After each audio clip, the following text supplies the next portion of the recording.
Hey guys, welcome back to another video. Today I wanted to share 10 budgeting tips for families.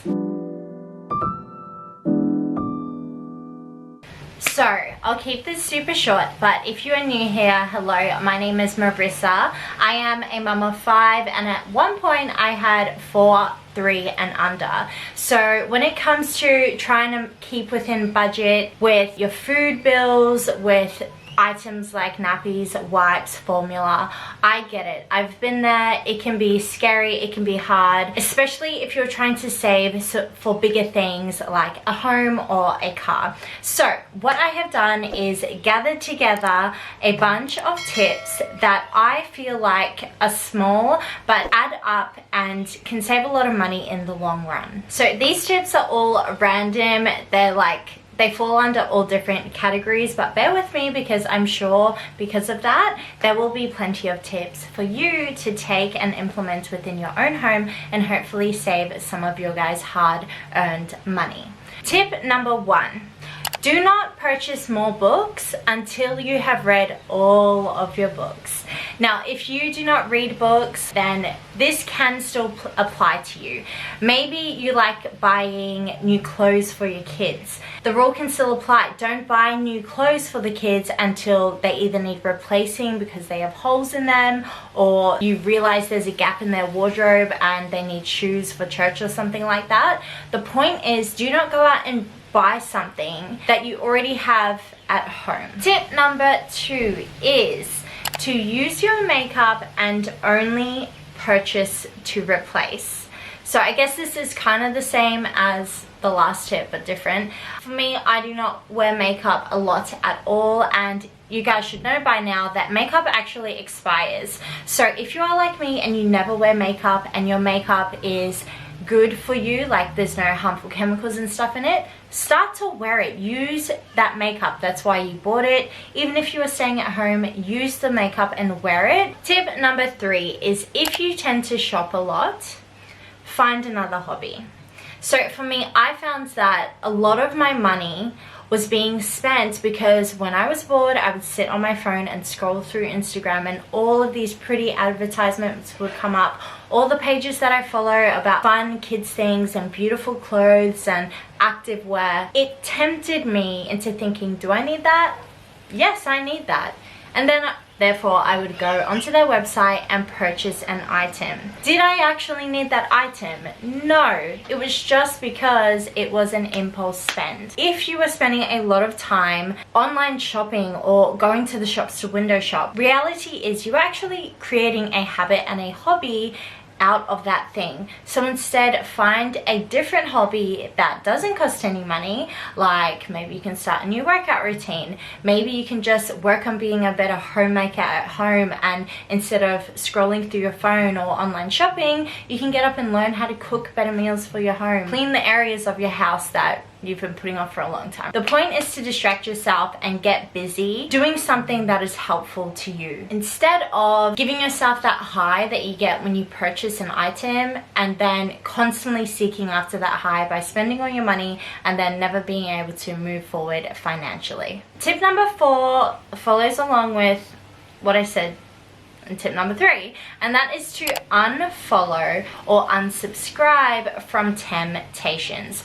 You're probably like me. I get maybe like 30 emails a day from all the sales of all the different stores and places that I have opted in and subscribed to receive their specials. So anytime there's like a Black Friday deal and you enter your email to get like a further discount, they have entered you into their marketing system, and the point of that system is to constantly program you into believing and to making you want to buy the next item. Like, why put that temptation in front of you? Instead, unsubscribe from all of the emails that you were subscribed to that are from stores who are constantly trying to sell you things.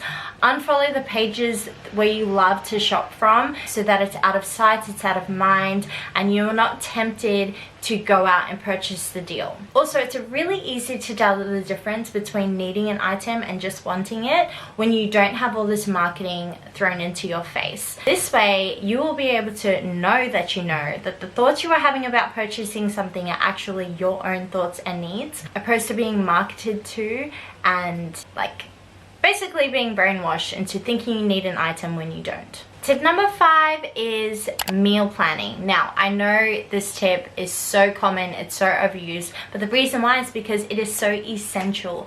When you meal plan, you save so much money because one, you are not going to the shops and being tempted by all these other items. Instead, you walk in there with a list and you discipline yourself to only get the items on that list. You don't go and look at all the specials there. You don't think, oh, I'll just browse the aisles. No, you get there with your list of items that you have planned for your meals. You get in and you get out nice and quick. Another thing that I just thought of right now is to set yourself a timer. For me, I can take like an hour and a half to go through Aldi, or I can take 30 minutes. The difference is when I have a plan and when I do not. I tend to buy so much extra groceries that we never end up eating when I do not have a plan and when I have a lot of time to kill. If I am on a time limit, I have the essentials in my head. I know exactly what I need to get. I'm in and I'm out, and therefore I do not spend as much money. Number 6 is to track your budget. Now, this is something that I avoid because I hate seeing how much money we spend. But anytime I do track our budget, and especially when I get my husband involved, we usually get into an argument because both of us have spent way too much money than we planned to. So I highly recommend that you track your budget every single week. I invested in a Steph Pace planner this year. It was $90, but it was well worth it.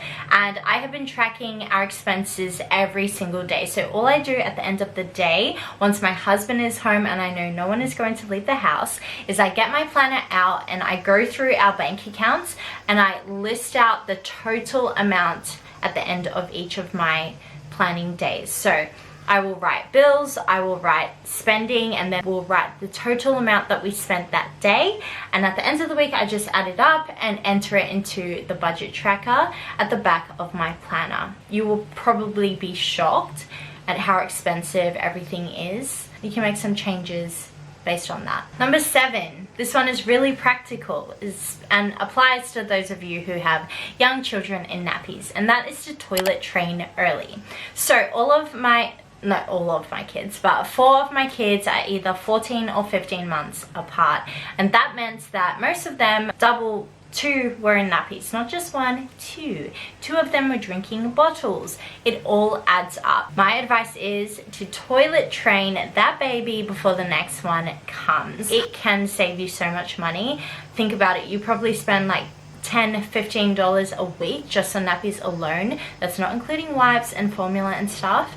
So that by the end of the year is a lot of money. Number 8 is to stop buying snacks and start to learn how to make your own. So if you have kids, you know, they eat nonstop, they eat all the time, they eat all your food every day, all the time, right? So stop buying all the snacks, start baking them healthier snacks. And here is the thing, because it is healthier and it's not full impacted with sugar, they are not going to eat it as much, and they will eat it if they are genuinely hungry. So not only are you saving time, but you are also teaching them not to be gluttonous with their food. Because I know for one of my kids, they do not stop asking for food, and I know it is because they have turned to it as like a boredom thing. Anytime they are bored, they turn to food. And when I have snacks at home like chips or chocolate or ice cream, it's just constant nagging until I give in. I just save myself the entire drama and I just don't buy it. If it's not in the house,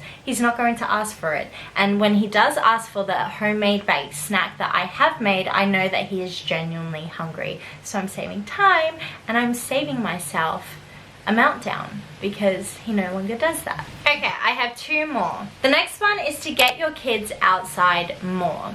Nature is beautiful and it has endless opportunities for play.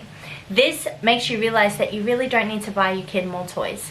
I have fallen into the trap of wanting more toys. My kids needed toys for every single educational area there possibly was. They needed play silts, they needed wooden blocks, they needed little peg people, right? There's constantly so many things that you can buy your kids, especially when you justify it with, oh, but it's educational. No. Reality is your children only play with 3 to 7 toys at a time, and 7 is like absolute max. If you're watching this video, chances are your kids have more toys than that. So get them outside. They will be looking at nature, they will be appreciating nature, they're getting fresh air, they're climbing on trees, they're running around, they're screaming and, you know, using their vocals. It is so good for them. It just really gives you this good awakening call into realizing that your kids do not need more. They do not need more. All they need is an intentional mother who's willing to get them outside to burn off their energy and have fun. This last tip is kind of controversial, especially if you are like a minimalist type of person, but I had to learn this the hard way, and that is, if you potentially are going to have more babies, do not throw out your clothes. Do not throw out the baby clothes, because one, they're so expensive, especially if you had your first kid. Chances are you splurged and spent way too much on their items. Do not get rid of the pram, do not get rid of the baby seat, do not get rid of the clothes. Sure, you know, go through the stuff, declutter the items that have like poo stains on or that have faded and stuff, but those good pieces, keep them.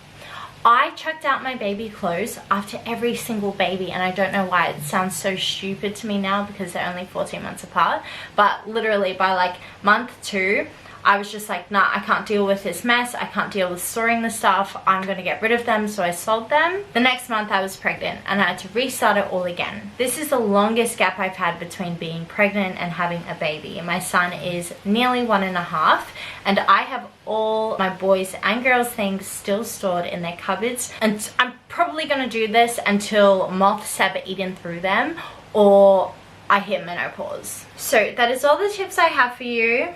Really random, kind of all over the place. I hope it made sense. I'm trying to get this filmed before my kids wake up.